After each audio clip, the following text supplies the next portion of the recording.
Hey everyone, so today we're going to do a non-proportional dot inventory. Hopefully you've already watched the proportional dot inventory that I did yesterday, but today is the non-proportional one. So very much like the first one, you're still focused on pulling a palette from an observed source. So the main difference between these is just it comes down to how complex your source is. Non-proportional dot inventories are going to be a great option for natural objects, found objects that have a lot of complex color, right? So I'm going to use my rock specimen today. It's borrowed from my sister's kind of display case. She's a geologist, right? So she told me all types of things that are in here. So there's some quartz, there's some pyrite, but you guys can see that there's a lot of variation of color.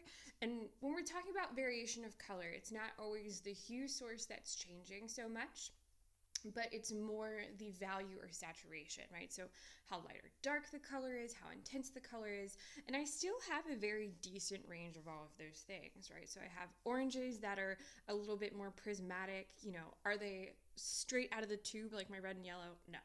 But as intense as rocks get, these are still really vivid colors, right? I have some deeper purples in there.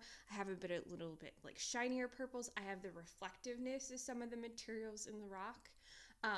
That can be, maybe some really intense highlights, that kind of thing, right? So I'm still going to assess all of the colors that I see. I still want to condense it down to about 8 to 20 colors.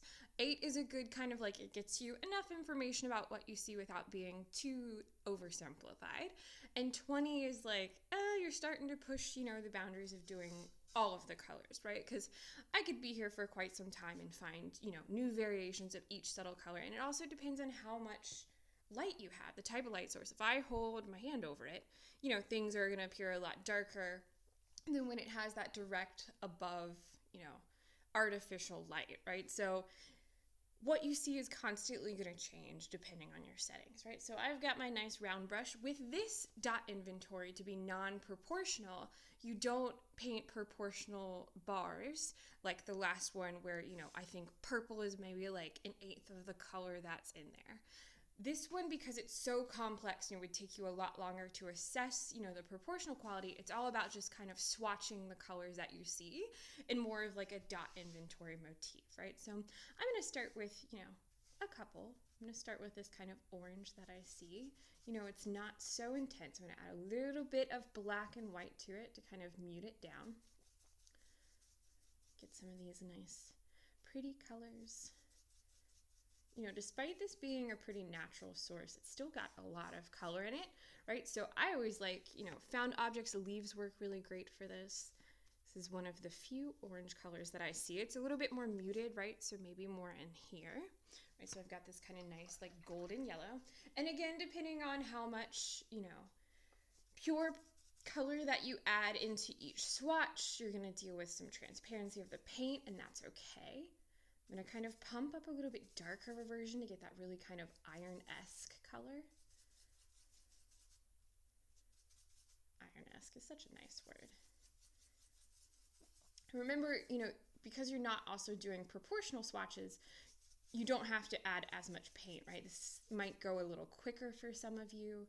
Add just a tad bit more black to that. I think this is a good color for some of those deeper browns, right? And so you can kind of make your dots. They don't have to be perfect circles. Mine definitely are not perfect circles, right? But it's just to kind of, you're assessing the color as you go. It's more on the fly.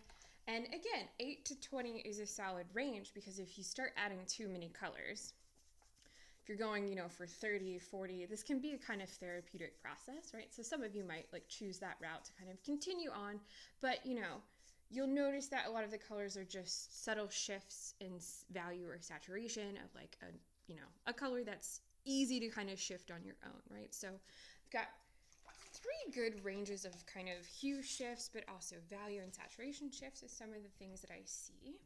I'm going to go for a little bit lighter of a highlight of that yellow. I'm using my cadmium yellow today instead of my lemon yellow. It's a little bit warmer, right? And some of those oranges I thought would be better suited with the cadmium instead of, the really intense highlighter yellow is what I like to call it. But I know it's a little hard to see some of these lighter yellow colors, right? But there's mine. I feel like I definitely see some of that floating around. I also have this kind of very pale greenish hue, right? It's really, really subtle. I'm using both my phthalo and my ultramarine today for my assessment because my ultramarine is going to be that better option for some of those purple colors. I'm going to add some of this orange into this because I feel like I need to have that kind of greenish hue, more muted. It's a very light color, but I like that one. And so when you are doing this non-proportional inventory, everyone's going to capture colors a little differently, right? So what your neighbor thinks is an important color is not what you're going to think of an important color. So when you're assessing, complex visual objects like a rock or a leaf that's natural or coral or fish, this can apply to a lot of different things that have a lot more complex color. Go for the colors that you're attracted to. It doesn't always have to be what everyone else is doing, right? Because it's your painting at the end of the day. I'm going to add just a little bit more of that kind of orangish hue, right? I'm adding some of that complement in to dull down my saturation of my purple. I'm going to paint that swatch about here. Oh yeah, I'm digging that. Still getting a lot of color, despite the fact that these are all very kind of muted or chromatic tones. There's still a ton of color in something that, at first glance is very dull and not as intense, right? You still get a lot of good color options. And when you have a palette that's like this, that has a lot of very muted or chromatic tones, when you have one color that's really intense, things are going to stand out a lot more, right? So, if everything else around one color is like super rich in saturation, it's going to really pop, right? So it can be a nice, interesting focal point on your page, right? So I'm going to add a little bit more of that kind of really shiny gray highlight. Adding a lot of white. I just want it to be off-white, right? So I kind of want to pull some of this ultramarine in. See what that gets me. I'll dig with that, right? It's just so subtly. I know it's going to be probably one of the hardest colors to see. You guys can see that it's just not the white of the page, right? For some of those kind of silvery-esque highlights. But I also have a little bit of natural cool light coming in, so I am going to do one that's a little bit more blue because I do see some of that. And I already have 9 colors, right? So I'm going to do one more of these highlights. I'm going to switch to some of those more muted tones, natural tones that you see here, right? And really kind of assess, right? So you guys can see how easy it is to kind of get not carried away, but just keep mixing colors that you see with some of these more complex, source materials. Becomes quite tricky. I'm going to throw a little bit more of that crimson in, getting closer to that brown. Let's warm that up. Going for more of this kind of it's purpley, but it is very unsaturated, like a brown hue. That's close. Now I'm not going to swatch on my mineral because my sister would find me and she would not be pleased if this is one of her favorite specimens. But if you don't have access to the whole object, you can definitely find source material just working off an image online. If you Google mineral specimens and do science professional quality, kind of refine the search, you're gonna get a lot more interesting things. So I'm gonna throw in both of my blues. I should have started with my ultramarine and my cadmium because ultramarine is more purple in nature. The greens it makes are a little bit more dull, which is what I'm looking for. If I do my phthalo and my cadmium, I'm still gonna get some really intense grass greens. That's not quite the color I'm going for. Let's kind of pump that back up. Lost a little bit of my greenish hue. That's better. Maybe a little bit darker. I like that color better. All right. Now, when you're also swatching these, I'm going to try to stop at 15, right? Because the longer I do, I don't want my video to be so long you guys lose interest. But when you're doing this as well, right, know that you're finding the colors that you feel are most important.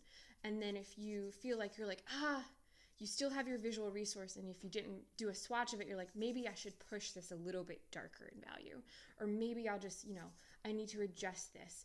at the end of the day, you're kind of doing this color research, you're sourcing a palette, but that doesn't, bar you from the artistic license to start changing some of those colors that you originally swatched, right? So you still have that freedom to kind of go around and be like, maybe I need a little bit more of this hue. Maybe I'm not quite where I want it to be, right? So you have all the freedom to take like this color and maybe I want it more intense. Maybe I want the hue source to shine through. Maybe I want it to be a tad darker, right? You have all those options to kind of play around with how you use your palette. Get a little bit more of kind of like this little very soft, very subtle kind of pinkish hue highlight. So a lot more color in here than I originally thought. I'm going to go for a little bit of a cooler kind of gray tone. Not that cool, one overboard. I'm a messy mixer. Messy, messy, messy. Kind of get that nice neutral tone. Awesome. Now, I'm kind of working as I go, and I don't feel like, in the beginning, I always recommend people when they're mixing and, you're kind of mixing on the fly, take a little bit extra time and write down your color combinations, right? So if you're like, I'm never going to remember this, 10 minutes from now, how I got this color, write it down, right? Right next to these swatches, you can kind of do a shorthand, create like a little recipe for yourself. I always find that really helpful and really useful. So that's always a fantastic, like really good option to kind of keep track until you become more comfortable with color mixing, especially with this kind of pigment. And then you can, once you have more experience and you feel more confident, you don't have to write down as much, right?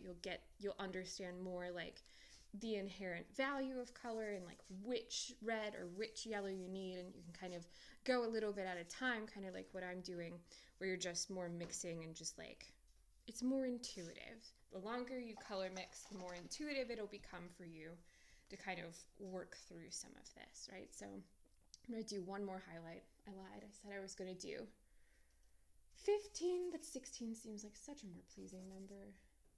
I just want it to be a little bit more purple, but I want it to be really light. So I'm going to grab a little more white.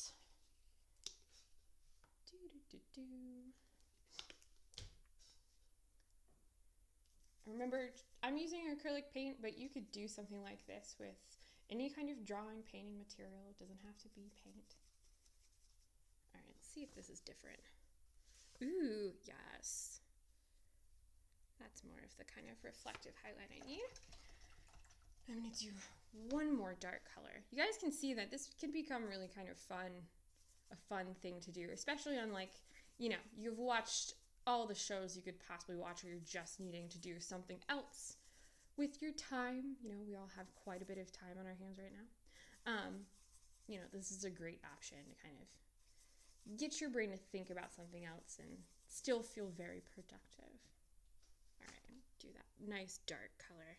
It was lacking kind of a very nice contrast with dark. All right, so here is my palette. I have 17 colors, right? I'm kind of really getting close to that maximum number, but I'm pretty happy with my palette. There's a lot more colors in that rock that I saw, or I felt like I saw. And I'm pulling out colors that, that green that you see here is minimal on the backside of the rock. It's not everywhere, right? My rock is really kind of made up of some of those like grayer, more muted, chromatic gray tones, but I'm picking out colors that I'm like, this could be an interesting palette, right? So hopefully you guys enjoyed this process, and I'll see you next time.